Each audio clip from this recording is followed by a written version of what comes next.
Europe বলতে আমরা সাধারণত খ্রিস্টান প্রধান মহাদেশ হিসেবেই জানি, কিন্তু আপনি জানেন কি যে ইউরোপে কিছু দেশে মুসলিমরা সংখ্যাগরিষ্ঠ? আজ আমরা সেই দেশগুলোর ইতিহাস, সংস্কৃতি এবং বর্তমান অবস্থা নিয়ে আলোচনা করব। ভিডিওটি অনেক তথ্যবহুল এবং ইন্টারেস্টিং হতে চলেছে। প্রথমেই জানব ইউরোপে ইসলাম কিভাবে এলো। ইসলাম প্রথম ইউরোপে আসে অষ্টম শতাব্দীতে, যখন উমাইয়া খলিফারা স্পেন তথা আন্দালুস দখল করেন। 1453 সালে অটোমানরা কনস্ট্যান্টিনোপল বিজয় করে এবং ধীরে ধীরে পূর্ব ইউরোপে ইসলাম ছড়িয়ে পড়ে। আজ ইউরোপের বিভিন্ন দেশে মুসলিমদের বড় জনগোষ্ঠী আছে এবং এদের মধ্যে কিছু দেশ মুসলিম প্রধান। এখন আমরা কয়েকটি ইউরোপীয় মুসলিম প্রধান দেশ নিয়ে আলোচনা করব। প্রথমেই আসি বসনিয়া ও হার্জেগোভিনাতে।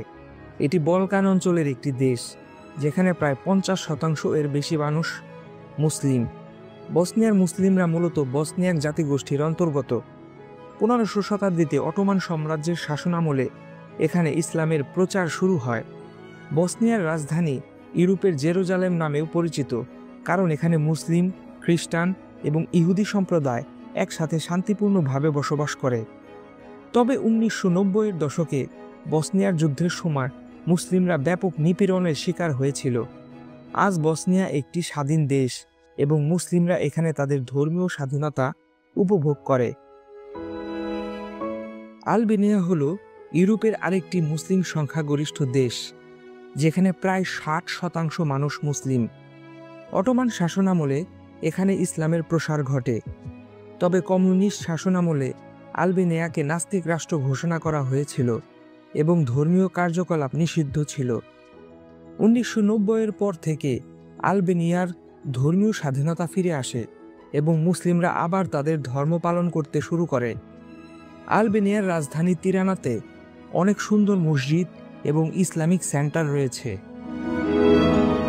কসোভো হল ইউরোপের সর্বশেষ স্বাধীন রাষ্ট্র, যেটি 2008 সালে সার্বিয়া থেকে স্বাধীনতা লাভ করে। কসোভোর প্রায় 95% মানুষ মুসলিম এবং এখানে অটোমান শাসনামলে ইসলাম প্রচারিত হয়েছিল।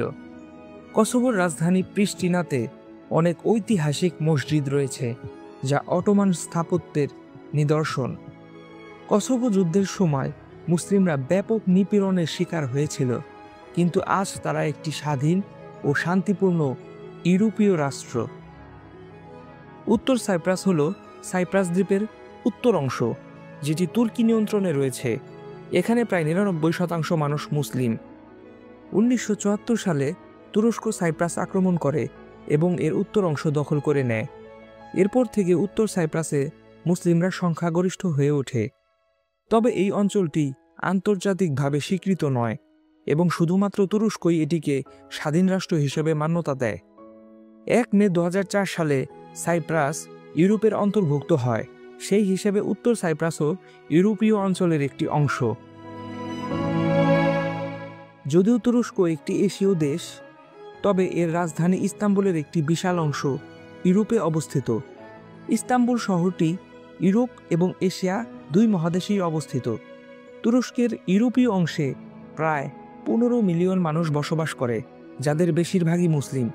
অটোমান সাম্রাজ্যের সময় ইস্তাম্বুল ছিল ইসলামিক বিশ্বের কেন্দ্রবিন্দু। আজও ইস্তাম্বুলে আপনি অসংখ্য ঐতিহাসিক মসজিদ এবং ইসলামিক স্থাপত্য দেখতে পাবেন।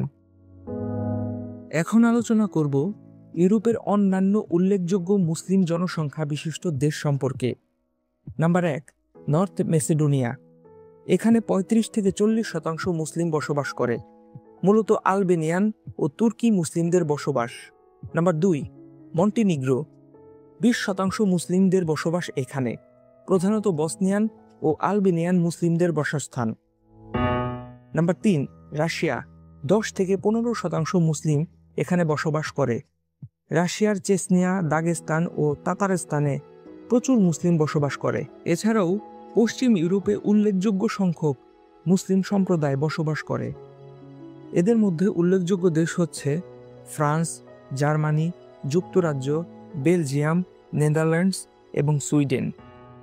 ফ্রান্সে 8 থেকে 10% মুসলিমের বসবাস। ফ্রান্সে প্রধানত আলজেরিয়া, মরক্কো ও তিউনিসিয়ার মুসলিম বসবাস করে। জার্মানিতে 6 থেকে 7% মুসলিম, এদের বেশিরভাগই তুর্কি মুসলিম। যুক্তরাজ্য 6 থেকে 7% মুসলিম বসবাস করে। এসব মুসলিমদের বেশিরভাগই পাকিস্তান, বাংলাদেশ ও মধ্যপ্রাচ্যের লোকজন। বেলজিয়াম, নেদারল্যান্ডস ও সুইডেন, এই 3টি দেশের প্রতিটি দেশে 5 থেকে 7% মুসলিম জনসংখ্যা রয়েছে। ইউরোপে মুসলিম সম্প্রদায়ের ভবিষ্যৎ নিয়ে অনেক আলোচনা হয়। ফ্রান্স, জার্মানি এবং যুক্তরাজ্যের মতো দেশগুলিতে মুসলিম জনসংখ্যা ক্রমাগত বৃদ্ধি পাচ্ছে। তবে এই দেশগুলিতে মুসলিমরা বিভিন্ন চ্যালেঞ্জের মুখোমুখি হয়, যেমন ইসলামোফোবিয়া এবং ধর্মীয় বৈষম্য।